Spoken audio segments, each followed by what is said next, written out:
数年前の話です。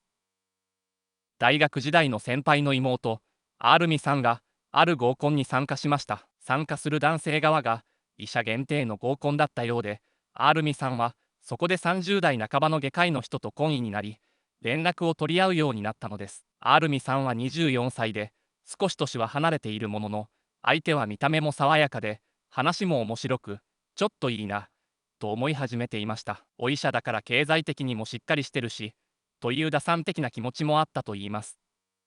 何度かデートもし、LINE や電話で毎日やり取りもするようになった頃、彼と電話で話していると、後ろの方で小さな声のようなものが聞こえてくるのに気づいたのです。最初は、猫かな、それともオウムやインコがギャーギャー鳴いてるのかな、と思いました。しかし、デート中や電話でそんな話題が出たことはありません。猫か、小鳥みたいなペット飼ってます？と、聞いたら、飼っていない、とのこと。そうですか？何か動物の声みたいなのが聞こえるんですけど。と言っても、いや、僕には何も聞こえないよ、と言います。その時は、回線の調子が悪いのかな、と思い、それで終わったのですが、電話するたびに、その鳴き声が聞こえるようになり、だんだんとはっきりしてきたのです。それは人間の赤ん坊の鳴き声だったのです。アルミさんがそれを伝えると、彼はしばらく無言になり、今日はこれで、と慌てて通話を切ったそうです。2、3日、メールや LINE だけでやり取りして、今度会わないかと彼の方が言ってきました。アルミさんは承諾し、指定された時間に彼と会いました。食事をした後、ショットバーに行き、そこで、実は、と、彼が自分の過去を打ち明けたのです。彼には医学生時代、付き合っていた彼女がいました。彼も彼女も実家を出て一人暮らしをしており、お互いの部屋を頻繁に行き来していました。そのうち、彼女が妊娠してしまったそうで、2人はどうしようかと何度も話し合い、お互いに学生だし、産まないことにしようと決めたのです。もちろん、何年か後には結婚しようと思っていました。しかし、そうするまでもなく、彼女は流産してしまったのです。彼女はしばらく入院し、無事に退院しましたが、体の調子があまり良くないことが多く、また精神的にも不安定になってしまいました。そのうち、学校にも行かなくなり、部屋に引きこもりがちになったのです。彼に対しても、しょっちゅうヒステリックな対応をし、泣き叫んだり罵倒したりするようになりました。さらに、赤ちゃんの泣き声が一日中聞こえる。あの子が私を恨んでいる。と、反響欄になることもしばしばでした。彼は何とか彼女をサポートしようとしましたが、力及ばず、彼女は退学して両親のもとに帰ってしまったのでした。それからは、彼女の両親にも、もう会わないでくれと言われ、苦い別れになったのだと言います。赤ん坊の声が聞こえる、なんて彼女の想像だと思っていたし、僕はこの世にそんなことはないと思っている。でも、何も知らないはずのアルミさんまでがそんなことを言い出すと、もしかしたら、と思い始めている。こんな僕だが、もしアルミさんが僕を支えてくれるというなら、お祓いでも供養でも、何でもしようと思う。すぐ結論を出さなくてもいいから、ゆっくり僕とのことを考えてくれないか、と言われたのです。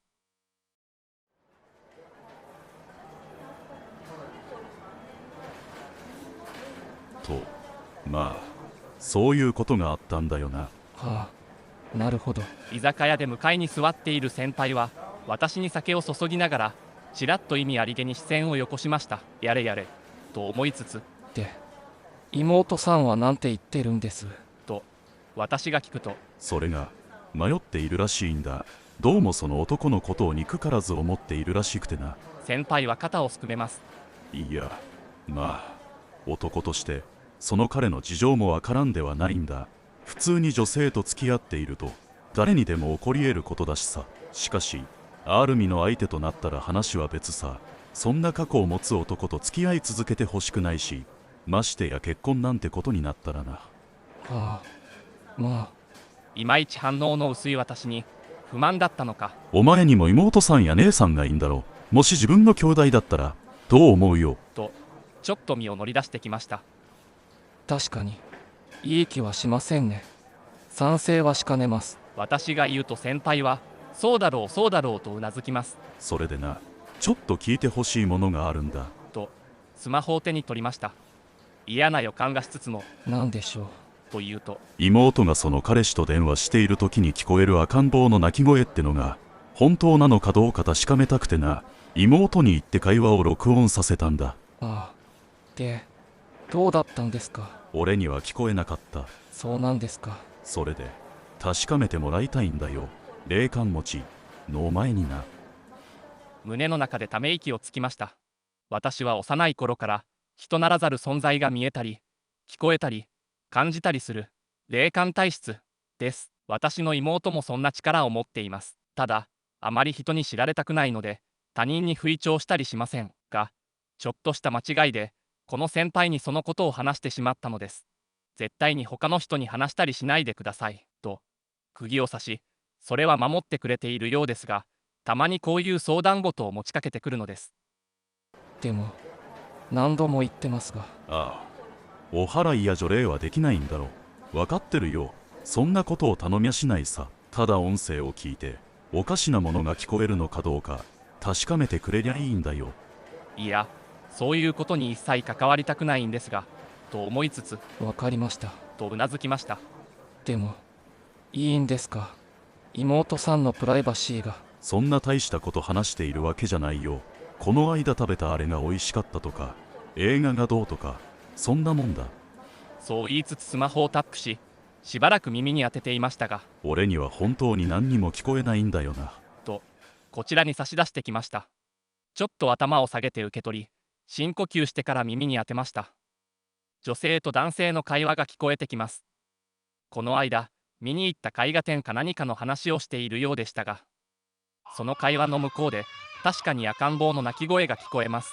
そしてざわっと鳥肌が立ち、頭髪の毛穴がゾワゾワとうごめく感じに襲われました。許さない。許さない。私の子を返して。許さない。明らかにもう一人女性の声が聞こえていました。私は思わずビクッと体を震わせ、スマホをテーブルに投げ出すように起きました。なんだ、どうした？やっぱり聞こえたか。先輩はスマホを手に取り、耳に当てようとします。ダメです。すぐに切って。早く。周囲の客が何事かとこちらを向き、先輩は慌てて音声を切りました。しばらく震えが止まらず、手の甲をさすりながら呼吸を整えました。おい、何が聞こえたんだ？先輩が不安げな表情で言います。私はビールを一口飲んで喉を湿らせ、やばいです。赤ちゃんだけじゃないですね。多分その母親の声も。マジか。きっと、その彼は、妹さんに真実を。いや、何か都合の悪いことをはしょって話しています。それが何かは分かりませんが。流産して体と精神を病んで、彼は何とかしようとしたが力及ばず、彼女は田舎に帰った。本当にそれだけだろうか。それだけであんな激しい憎悪と恨みの念が現れるものだろうか。それ以上想像するのをやめました。私の話を聞くと先輩は重々しくわかったとうなずきました。それと、その音声はすぐ破棄した方がいいと思います。万一影響が出ないとも限りませんし。ああ、すまなかったな。ありがとう。それから先輩は妹さんにどう伝えたのか、どう説得したのか分かりませんが、彼とのことは諦めてくれたと聞かされました。まあ赤ん坊の泣き声が聞こえた時点で大抵の女性は躊躇するでしょう。先輩の妹さんが女性の声を聞いてなくて本当に良かったと思います。